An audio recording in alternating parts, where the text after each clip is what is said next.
There we go. No issues now. Yeah. What's good people? It's your boy CJ Randolph, and this is the Just a Messenger podcast. And man, thank y'all for the support. Thank you for the subscribes and all the likes and all the comments, all 6 of them. We do appreciate everything, and I'm just excited because now we're coming out of the month of February, right? And that was Black History Month, and I was promoting Black fathers and having 4 men come on and really talk about their experience and what they're doing, changing the narrative. Unbeknownst to me, just found out like 15 minutes ago. Small reminder. It is Women's Month. Just look at Guy, because I already had this lined up before I do that. The homie, G5G, you know what I'm talking about? Elvira Lozano. Thanks for the intro. Yeah, so once again, we're just here just spreading love, and I always want to promote and have people that just have great messages for the world, because what we're trying to do here, we're trying to change the world with one message at a time. So there we go, the best we can do. Yeah, exactly. Yeah, so we were kind of have a little pre-conference. Sorry, that's the teacher. The teacher and us. So a little background information about our relationship. Yeah. We met teaching about 4 years ago, maybe. Whenever the new building. All I know is I've been teaching at Safford for 5 years, so. Okay. The whole time. Oh, yeah. So, we met. We joined the flag football league, and then the rest is history. Yeah. And we became pretty good friends out of it. I'm happy to be here. Thank you for inviting me. Of course. It is a special bonus that this month is Women's Month, and kind of what we're going to talk about empowers women mostly. So, yeah. The floor is yours, lady. Well, I kind of just wanted to come out here and talk a little bit about some of the things that I've experienced in life at my young age. And as I get older, I just kind of learn new things as I go, and it's been really helpful kind of to have people like CJ or like anybody really around to kind of help motivate you and guide you through the experience. So most of my adult life I've spent teaching and meeting new people and even hanging out with kids. Right. So I hear a little bit about what they go through, and then we kind of talk about what we go through outside of the teaching world. And I don't know, I'm just here kind of to receive but also give some of my advice as far as being a young woman on my own in this world. Right. And so the beautiful thing is, as you receive and create wisdom as we go on throughout life and stuff like that, I've seen you boss up in so many different levels, and we've had some very deep conversations of like giving advice, and you've helped me understand different perspectives also, being in a younger generation than I, and then also being a lady too. So and your experience and stuff like that. So, and I think that our worlds kind of merge well because I am young, but so are you, and right. So some of the things that you've already been through, as I go through them, it's kind of helpful to kind of just hear that I'm not the only one, or like that I can get over it and get over this path, whether it's good or bad, and kind of just keep going. Yeah. So, what is one thing that you're willing to tell us, what message you may have of what is one of the big things that you were able to get over? One of my biggest things I've been able to overcome, I guess, as a young woman, is being alone. And it's not always been something that I've been comfortable with. Sometimes, we all yearn for things, whether another person or, physical items. But I think I can finally say I'm okay being alone and going through that process to kind of discover who I am and who I want to present myself as, and kind of how I can help others kind of get over the whole stigma of like being 30 and finding their person or finding their home or finding their dream job. So that's my biggest message today, is that it's okay to be alone, and some of the things that I've kind of done for myself to fill that void, I would love to share. Awesome. Yeah, so, you know, we all go through different seasons, right? I went through a season of that, being alone and being okay to be alone, when I got divorced, and once again redefining who I am, right? Yeah. So that I love how you said, be prepared to present, right? Find out who I am, and then who do I want to present, right? Yeah, that's been my toughest thing, or one of the biggest things that I've been currently working on, because it is true, like you kind of get lost in your work or your everyday, and like you're so invested in yourself that you kind of have to step back and realize that if you don't have anything to bring to the table, then, you know, what is the other person looking for, or what are the other things that are gonna follow. So yes, yeah, listen up, ladies, listen up. In true confession, when I was ready to present myself, a lot of the ladies that I was talking to, all they really could present, and it was very disheartening, was their body. And I wasn't about that. Yeah. I wasn't about, like, that was the number one thing, just like, nah, we not doing this. Because I wanted to take that out of the equation, because I wanted to see who you are, and I wanted to see who I was in this mix by not mixing. Right. Unfortunately, you know, I can come on here and admit that, you know, hookup culture is real. And it's not necessarily always what you want, but sometimes it's, you know, what it is. Right. And so I think with that, you just have to be careful, and one thing that comes out of being careful is being trustworthy of that other person. But I also think that that's been the confusion, is that we trust these people. Right. And we kind of just, you know, use that and go from there. And so I wish that there were a lot of more men who would think that in that kind of perspective, because I do think it's important to wait and, you know, to figure out who this person is before we let go of that.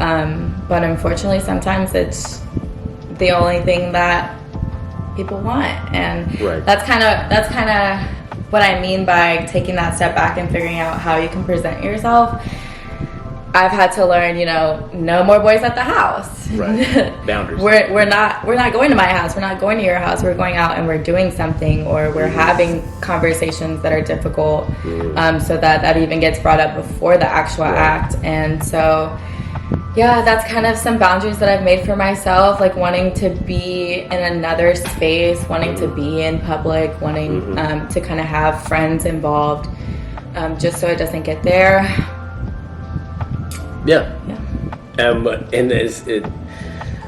all I hear is Michael Jackson, Human Nature, right? Because it is our human nature. It is. We like somebody, we find them attractive, we want to have. And everyone's favorite line is, "We're grown." Like, we are grown. We especially somebody like me who has her own can even bring back somebody else, you know, without having to figure that out. But yeah, we're not grown.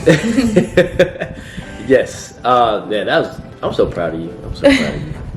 You know, I mean, it took me a while. Yeah, so I won't say that I'm perfect, but right. No, I wasn't perfect either. Even in my journey too, I learned my lessons, right? And it's that. It's the learning the lesson. Correct. It's the not repeating the same steps. It's the trying something different so the steps aren't repeated. Like, you have to be intentional. And oh yes, 100.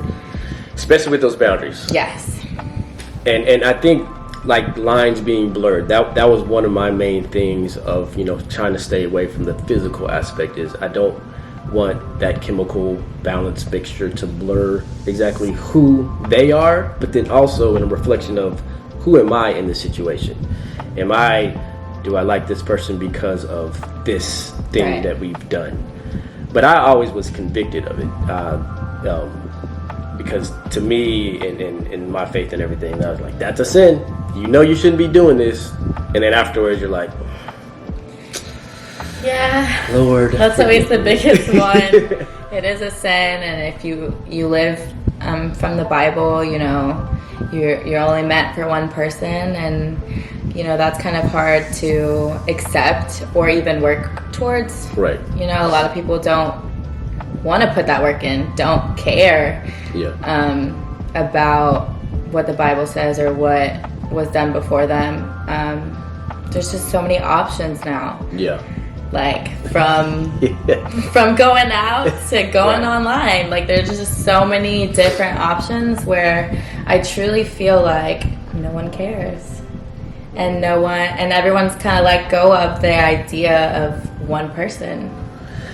Yes, but my pushback is what's gonna end up happening, that you're in this journey, you're gonna find a lot more people in that journey. But how do you find that? By weeding out everybody else that's like that. And it's like, it will be droves. Yeah. All right. But that's fine.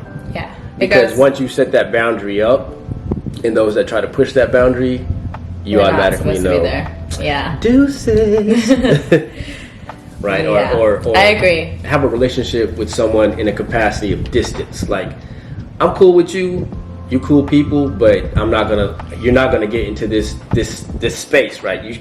You said I'm creating this space. Yeah. Well, only a very few allowed people should be allowed in that space, because then that's where your peace can be robbed. Yeah. It does go back to that intention. Yeah. And sometimes it's hard because you feel like you really like somebody, or you actually do like them. Mm-hmm. But back to what she said about, you know, what their purpose is in your life. And so if their purpose is to be there, then whatever you're feeding off should be received. And so it's almost like if I didn't want to, this person wouldn't kind of put themselves there, or give you that, or would even have the conversation, because I think a lot of people don't like to talk about sex. No, they don't. At all. And the funny thing is, even in marriage, a lot of times people don't have that conversation, or like how you as a husband and wife want to facilitate and do things in the intimacy of your bedroom. It's still sometimes a tough conversation. I thank my wife, because she's not afraid to be like, ooh, you know that? Don't do that. Right. Yes, ma'am. Say less. Duly noted. Okay. Say less. Yeah. Yeah, so I'm not married, but the hope is still there, and every kind of step that I'm taking from here on is going to probably be driven by like wanting to find somebody I can spend the rest of my life with, because I kind of already done everything else. Right. And so it's like, okay, Elvira, get yourself together, because it really is not that I put a time frame on it, because I don't, and like I said, and we'll talk about a little bit of my independence and how I do for myself, but aside from that, everyone wants to be loved. Every girl has a dream wedding or an idea of it, and so the hope is still there. It's just weeding out the bad ones. Right. And that's the beauty of it. There was a concept of where you talked about time, like you're not putting a time limit on it. Mm-hmm. And I always have a very interesting perspective on things. When I used to co-host in a Facebook show, you know, there were some older ladies that were like, oh, I'm running out of time. And I was like, you know what, you're running out of time until you meet that person. Right. So what the beautiful thing of what you said is, as that time is running down, you're working on yourself, so that when you are able to present your full holistic self to this person, that he can accept that, and hopefully he's doing the same exact thing and you can accept that, and then from there hopefully marriage blooms. Right.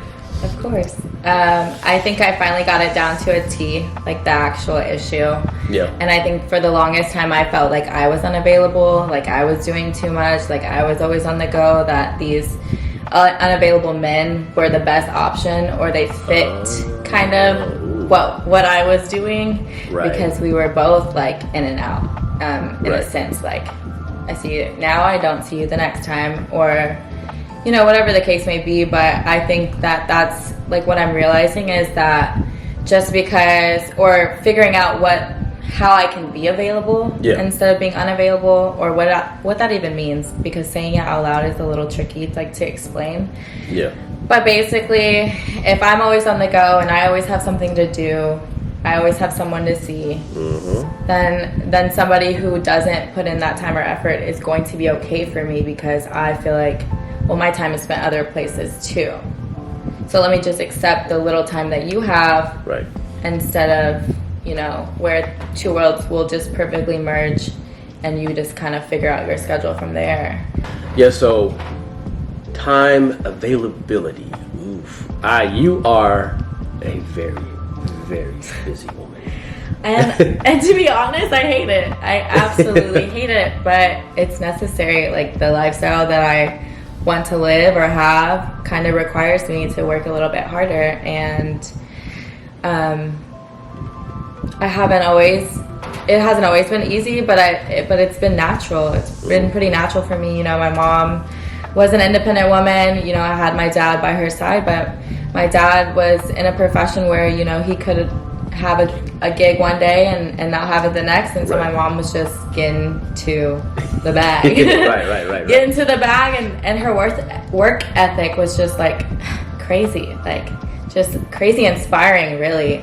And what it taught me was more about doing it for myself.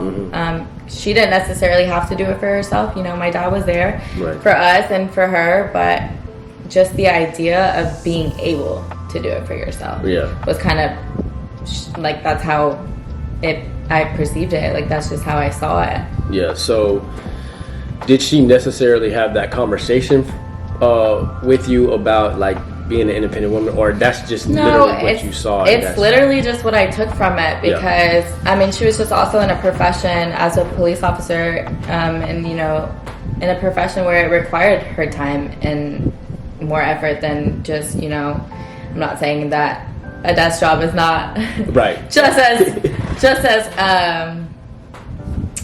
whatever the word I'm trying to say. A desk job is definitely something that you have to put a lot of work into. I can only imagine. But when you're in a field and it's predominantly men and you're on top and you're giving direction, you're also out in the field, and like you're just constantly doing something. And I think that's what I picked up on the most, is just like she was always here, always there, whether it was volunteering her time or actually working. And so just like to see her energy and to see her accomplish so many things in one day, whether it was working or like taking care of us, it was just like, damn, I don't have any reason to slow down. Like, and one of the things that she would always say, I guess this is like some of the conversation pieces that we would talk about, is like, work now. You're young, you don't have much to do. Use your time now so that when you're older and you do have a family and you do want to go on vacation for weeks at a time, like you have the opportunity, because you worked so hard when you were younger. And so I think that's what I'm trying to do right now, is just work, and then eventually it'll slow down and I get to enjoy everything that I worked for. Right, delayed gratification. So that's the goal. But in processing and doing that goal, you did mention that you kind of don't like it. It's exhausting. It is exhausting. I am a teacher, bartender, lash tech, soon-to-be personal trainer, a sister, a daughter, coach. You got that coach in there. I am a coach. I am in charge of 16 beautiful cheerleaders that We'll leave it at that. That literally, they teach me things every day too. Yeah. Like they're so cool. It's just so fun working with kids, because I always said, like, especially teaching middle school. My cheerleaders are high school, but teaching middle school, I'm like, I'm always gonna be cool. Like there is no doubt that I'm not gonna be with the times forever. But it is an experience, and being as young as I am, I'm like, girl, stop. Like, wait. What's happening? Wait, just enjoy it. Like, some of them are on the way out. Some of them, hate school. And I'm just talking about in general the kids that we kind of experience on a day-to-day basis, doing things they're not supposed to, or are the smartest kid in the room, and you're just like amazed by what they can do. Yes. And so it's just like, it's kind of overwhelming just taking in all these different personalities and trying to guide them and be a leader for them. And you're kind of like, they did that a little bit better than I would have. Or, I wouldn't have handled that situation like that. Right. So it's like, you get the best of both. But yeah, I feel like I'm doing too much. And, that's where they say, a man will come in and kind of let you rest your feet. Right. I just feel like I need help, and I'm okay with saying that, but I'm also okay with doing the work until I have it. Right. And I think that's a beautiful, honest answer. And my prayer for you is that you do find a man that wants to, that can come in and be like, you really don't have to work this hard. I got you. Once I put a ring on it, I got you. Right. All right. And it's never expected because of the background. Like, I got myself completely. Have my own car, have my own house. And that's the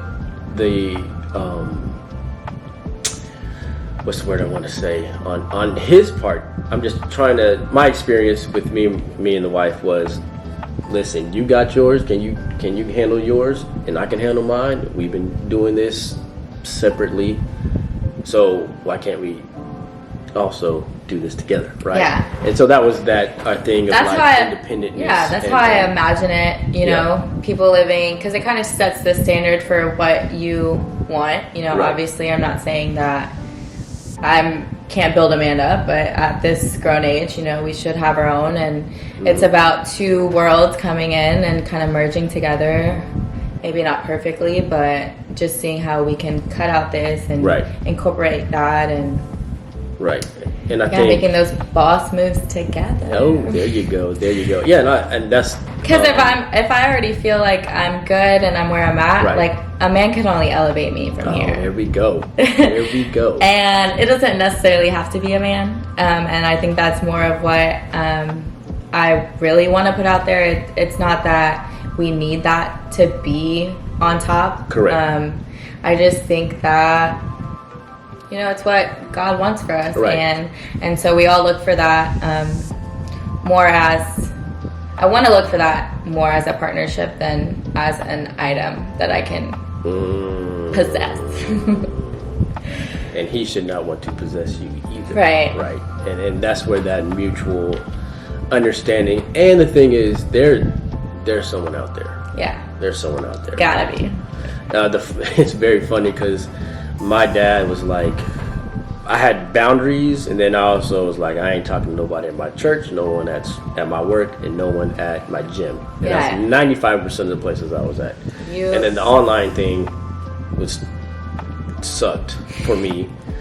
I've heard very horror stories for the ladies. So. All I know is I just want it to be as authentic as possible, whether it's online or at the gym or even at the schoolhouse. Right. But I mean, it just needs to feel good. Yeah. And I think when you have these boundaries and it is very possible to where those lines don't have to be blurred, where when I say I'm proud of you, because this is a much more mature Lozano.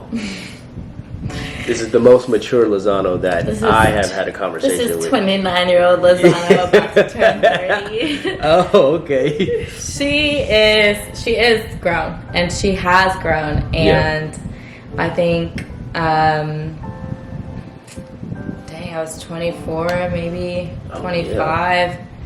Like, I was just figuring it out. And my whole thought process was really in my work at that time. Like, I wasn't even thinking about settling down. Because, again, I just kind of filtered that out once I started working, because I just felt like, okay, at this point, a lot of other people have found it. I haven't. I need to act like I have found it as far as taking care of business. Okay. And so I kind of just lost the thought of the, like, you know what I'm trying to say? Like, I just kind of stopped thinking about it and just started doing. Like, I didn't feel a void. I just felt like, yeah, that's missing, but I'm okay. Right. And I have to wake up tomorrow and do it again. Yeah. And so it didn't matter. I stopped thinking, well, I need to have it right now. Right. It has to be. Yeah. Because I think even just thinking about it now, like, the whole thought of wanting it right now and really thinking about, could I even take care of it? Could I even, yes, you know, receive it? Could I even do that right now? And that was kind of where I just kind of started living. Yeah. That's the thing that I was hearing was 25-year-old Lozano wasn't ready for it. She wasn't. She, like her other girls, wanted to go and have fun. And she, like her other girls, were either having fun or at work.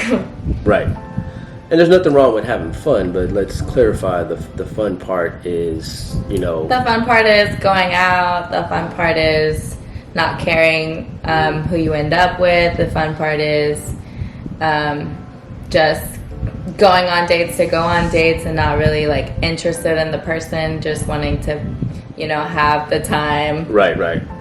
Be in someone else's presence and space. The company or the activity, like, depending on what we were doing. Right. Oh, transparency at its best. The free meal. I wasn't going to say that. Well, but thank you. I will. All right, there we go. hey, like I said, we keep it real here at the Just Domestic Podcast, right? So there is confirmation, gentlemen. It does happen. Sorry. So she apologized to all those, and if you got a problem with it, you can come holler at me. Find me in the comments. Right. We need to get them going. We want some activity in the comments. We'll get 8 now. Yeah, so I want to talk about the boss moves. Like you talked about all this working and stuff that you've done, but I know, and you've mentioned it, you know, like having your own house and doing these different things here. But can you expound and expand on really the boss moves? Yeah, the boss moves. What does that look like? And as you prepare for this next season in your life, what those possible things can turn into. Yeah, so I would say right before I bought my house, and it was like 2020, 2021, I was constantly doing for others. And I was available for others, but I wasn't available for myself. And something, you know, flipped a switch, and I decided to go ahead and buy a home, which I don't recommend. But I do, you know, because, you know, it's taking the steps that you need in order to take care of yourself. And I think that a home and a car are always top priority. And so I went ahead, jumped the gun, bought my own home. And since then, I've kind of just been working on maintaining it, maintaining the bills that come with it, maintaining the home itself. And with that has brought me to a couple of extra jobs. Because as much as I love teaching, and I genuinely do, that was a little exaggerated, but I love that work so much, it's just not sustainable. Like, I cannot live off of my teaching salary, unfortunately. But beside the point, because I figured out how to by picking up on lashing, and so I've always had a creative background. I went to the High School for the Performing and Visual Arts. Shout out HSPVA. Great experience. Kind of played it safe when it came to teaching. I was like, I need a job, I need insurance, I need to take care of all of that stuff. Okay. And so my whole thing with teaching was just, it would be a great way for me to put my creativity out into other people. And so still in a creative space, I became a teacher. And then I kind of like I said, couldn't afford some things, and not necessarily because it's 100% on the profession, but like I said earlier, I like the things that I like, and I've always felt like if I want something, I can get it, and that's what I've done, and so now I'm just maintaining it. And so I picked up on a couple things. I crafted for a long time, and that was cool. Again, it was just a side thing, so no Etsy, no major I guess companies where I put my work out there, but I was doing it for the homies. Made the homies koozies for his wedding, just like kind of doing what I could do. And then I picked up on lashing, and my thing with lashing was I love to get my lashes done. Right.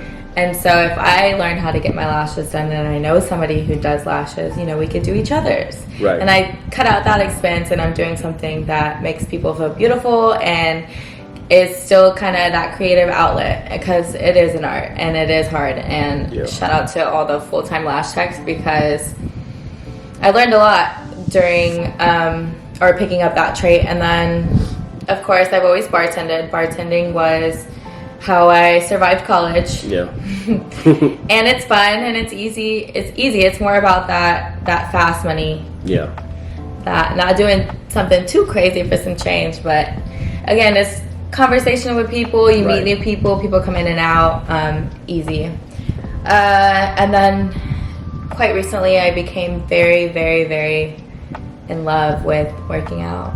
And I've always I won't say that I've always been athletic, because I went to art school. Like, we didn't have sport. So as athletic as I get is middle school basketball. Like, that was the last time, and running track. So it was like little things. But there was a time where I felt like I lost myself, and I tried to pick myself back up. And it wasn't about the working out part. It was about the company. It was about seeing my girls in the gym, taking classes. And then I became in love with the actual working out part, because working out is not fun. Being sore is not fun. None of that is fun, where I can sit here and say I love it so much, but it was that release. It was it was seeing your own strength. It was seeing the results. It was the people around you, having a goal. And it took me so long to see results, and I was working out so consistently. But I think that's the key word, or that's the biggest takeaway from that whole experience of growing into loving working out, was the consistency. I finally was consistently doing something that I enjoyed. And so that kind of just brought me to where I'm at. I'm also filming more and putting some content out in the world, because I do feel like I have a lot to share. And just trying to grow a community of not just women, because men can sit there and work out too. And I do have some male friends who have kind of inspired me in the athletic world, but it was just about feeling good. It was about feeling good and doing the work and being consistent and taking care of myself. At the end of the day, it was about consistency. It was about friendship, and it was about taking care of yourself.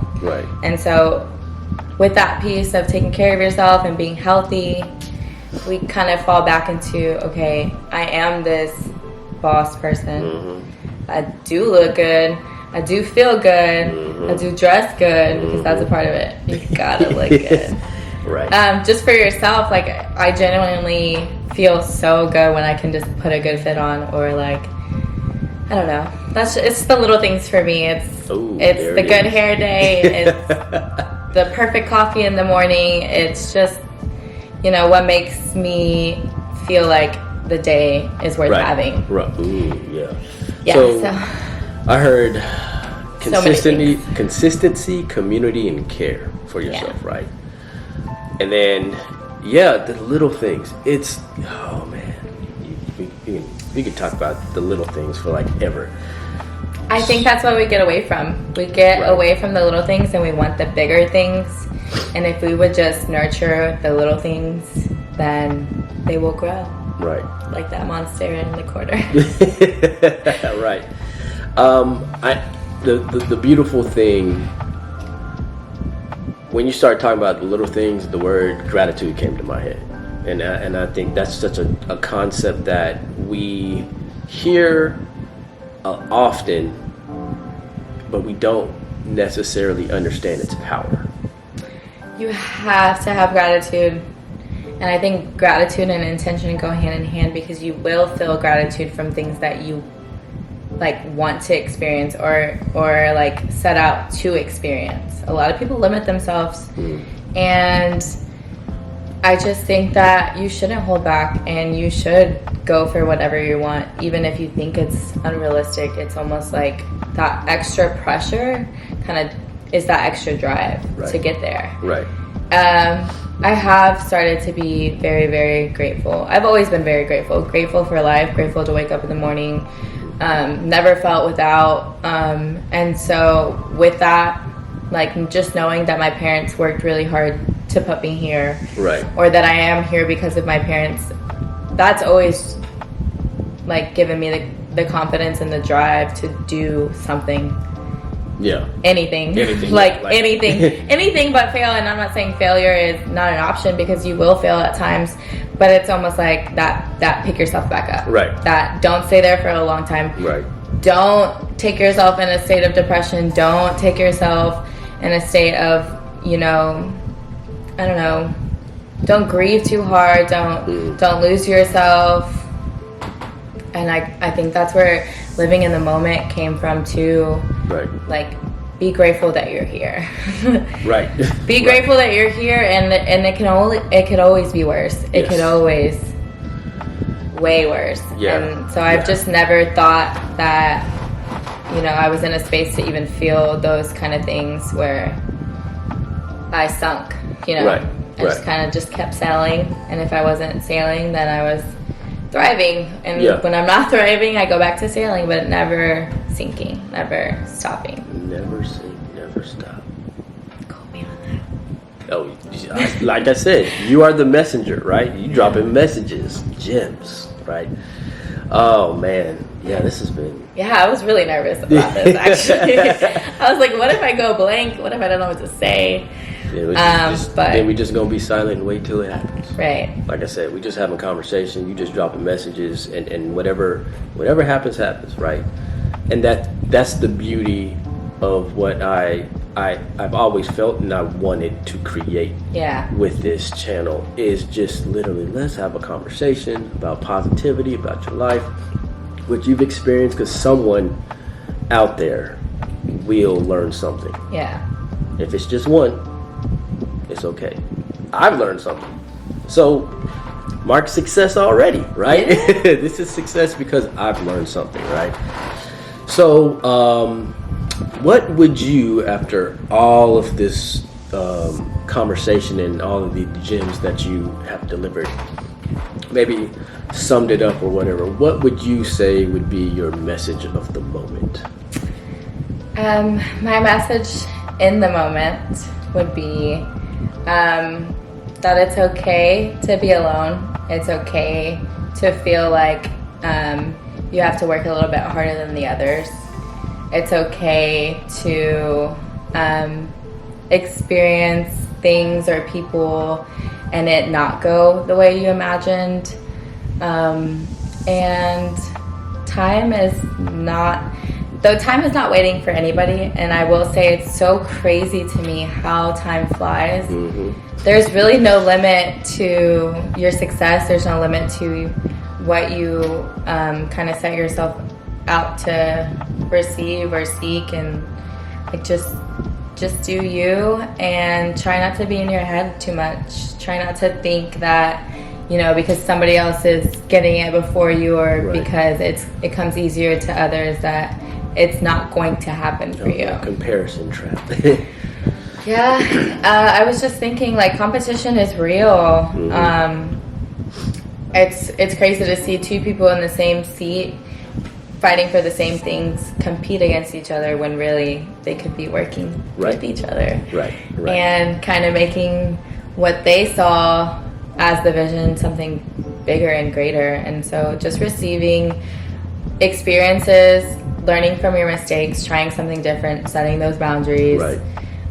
If you know that you've been in a consistent kind of place, that it's like your choice to get out of there. Mm-hmm. And so take yourself out of there and go thrive, because there's just so much left in the world. Like, I still think that I haven't met half the people I'm supposed to meet, or I haven't done half of the things that I'm supposed to do. And when you're trying to figure out what your purpose is, a lot of people set themselves backwards and kind of take that step back, when really, like, you should take that step forward. You should do, like, trying to find yourself closer to the steps that you need to take to get there, but don't sit too far into, like, the mistakes that you've made or the troubles that you have kind of come upon getting to where you want to be. Your purpose is in front of you, not behind you. Not behind you. Oh, that's so good. That's so good. Well, once again, here at the Just a Messenger podcast, we're just trying to spread the message of love, of hope, of joy, and peace, and trying to change the world with one message at a time. Thank you, Lozano, Big Zano, for coming on through. And just know, you are loved, you are cherished, and you're worthy. So be grateful for that. So, until next time,